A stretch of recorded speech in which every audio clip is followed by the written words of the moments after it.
So you have your topic for your 210 portfolio. You should already have a pretty clear understanding of the problem, as well as some possible solutions that you would like to research. The proposal will communicate this need or problem to your audience. It then asks for permission to conduct research on a potential solution to that problem. This is where many students in the past have gotten confused, so we want to emphasize this. You are proposing to do research. You are not proposing that your solution actually be implemented. You don't yet know if your solution is practical or even possible. Only after doing the research can you know if your solution is a good idea. Frequently in a work setting, you have to get approval to conduct the needed research before you can advocate for a particular solution. So how do you get approval? Well, you have to make a case to your audience that this need or problem is worth addressing right now, and you have to convince them that you have a practical plan for evaluating possible solutions. So the internal research proposal has two main functions: to seek permission to conduct research and to provide a preliminary plan for that research. You will convey this information across the various sections of the proposal. These are listed in the assignment instructions, but we're going to take a closer look at each section in a sample written by a former student. You can find this sample on eCampus if you wish to reference it again. Be aware though that while this sample does some things really well, it also has room for improvement. We'll point those places out to you as we go along. The proposal will be written as a memo. Your first section, the purpose, quickly and clearly states what this document is doing. This is one place our sample could use improvement. This student doesn't emphasize his research, which makes it sound like he intends to modernize his family's farm this semester. That's unrealistic time-wise, but it's also presumptuous because we haven't seen any research yet. He might know what needs to be done, but his audience doesn't have any evidence that he's right. Next is the summary. This should be a short section of 2 or 3 paragraphs where you briefly tell your audience what the problem is, what your proposed solution is, and what your qualifications are. As you can see, this student includes too much information. A lot of this could go in the next section, the introduction. The introduction will be longer than the summary. You're introducing your audience to the project. You see this problem up close, so the need may be obvious to you, but your audience knows nothing about it. You need to catch them up on the situation. Next is the most important part of the proposal, your proposed tasks. This is where you lay out your research plan. Here the student corrects his error from the purpose section. His tasks concern research, not the implementation of his solution. Why is this section so important?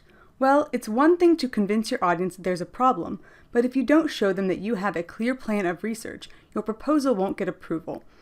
Your proposed tasks tell your audience, hey, if you approve my proposal, I'm ready to start work on this immediately. I know what I'm doing.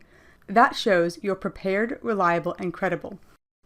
Your proposed tasks should give your audience confidence in your ability to get the research done.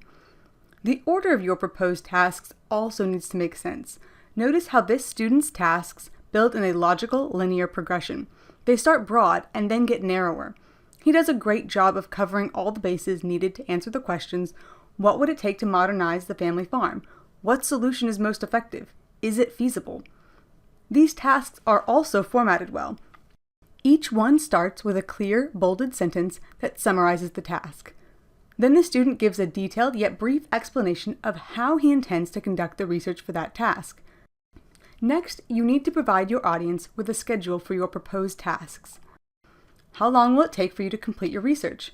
All of your proposed research should fit in this semester. This is the work you will put in your final recommendation report. You should always use visual graphics, like a bar chart, for schedules and timelines. They are quick to read and easy to understand. Providing a timeline holds you accountable to your audience. You're telling them, you can count on me to be done by this date. Next, in 1 or 2 paragraphs, you will share your qualifications or experience. By now, your proposal should have already communicated your competence, but this is the place to specifically prove your credibility. Here's where you can tell your audience what makes you a good person to carry out this proposal. This leads us to an overall strength in our student example. This topic is clearly something with which he is familiar and about which he is passionate. That sets him up well to create a great 210 portfolio. You may include some research throughout your internal research proposal. You're not required to have sources for your proposal, but you may end up doing some research to support your claim that there is a need worth addressing. If you have sources, you need to cite them in the text and list them on a works cited page using MLA format. The student here follows an older edition of MLA, but even so, the bullet points and font changes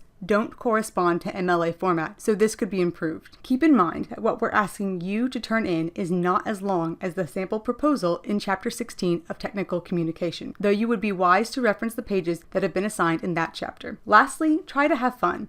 This is a place for you to show off your expertise and passion. As always, your instructor is available to answer any further questions.